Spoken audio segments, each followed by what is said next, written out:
என் நண்பன் ஒருத்தன் தற்கொலை பண்ணிக்கிட்டான். இப்போ ட்ரிங்க்ஸ் பண்ணிட்டு. இல்ல, அவனால அந்த நோயில இருந்து வெளியே வர முடியல. அவன் பணக்காரன். அவன் ஒன்னும் இந்த டாஸ்மாக் சரக்கு சாப்பிடுற ஆள் இல்ல, மேல்தட்டு ஆளுதான். ஓகே. பட் அவனோட ஃபர்ஸ்ட் அவன் பழக்கத்தினால அவனுக்கு ஃபர்ஸ்ட் மனைவியோட கருத்து வேறுபாடு, மனைவி பிரிஞ்சு போயிட்டாங்க. அடுத்தது வேலை போயிருச்சு. அதுக்கப்புறம் அப்பா அம்மா வெறுத்துட்டாங்க. அவன் தனியா ஆளாயிட்டான், தற்கொலை பண்ணிக்கிட்டான். இந்த அளவுக்கு ஒரு ட்ரிங்க்ஸ் வந்து கொண்டு போய் விடுது ஒரு ஆளு. ஓகே. சோ அதே மாதிரி சினிமாவுல எல்லாரும் குடிப்பாங்க, நீங்க ஒரு வார்த்தை சொல்லிட்டீங்க, அதுவும் உண்மை இல்ல. இல்ல, இப்ப இருக்கிற ஹீரோயின்ஸ் எல்லாம் பார்ட்டி பப்னு ரெகுலரா போயிட்டு அவங்களே அத போட்டோ எடுத்து போஸ்டும் போடுறாங்கல்ல.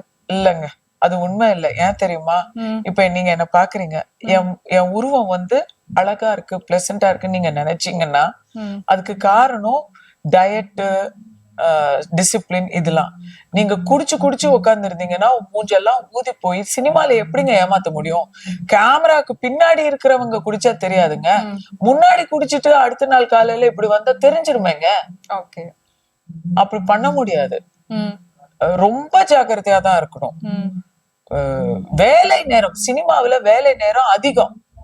வேலை நேரத்துல குடிக்க கூடாது. ஆமா, அவ்வளவுதாங்க. ஓகே. சோ இப்போ வந்து நிறைய ஹீரோயின்ஸ் வந்திருக்காங்க.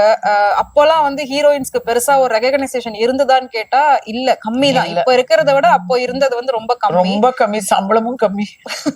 சம்பளமும் கம்மி. இப்ப எல்லாம் கோடியில வாங்குறாங்கல்ல. நான்லாம் கோடி எல்லாம் அந்த கோடியை பார்த்து அவ்வளவுதான். ஓகே. கேரவன் கிடையாது, கோடியில சம்பளம் கிடையாது.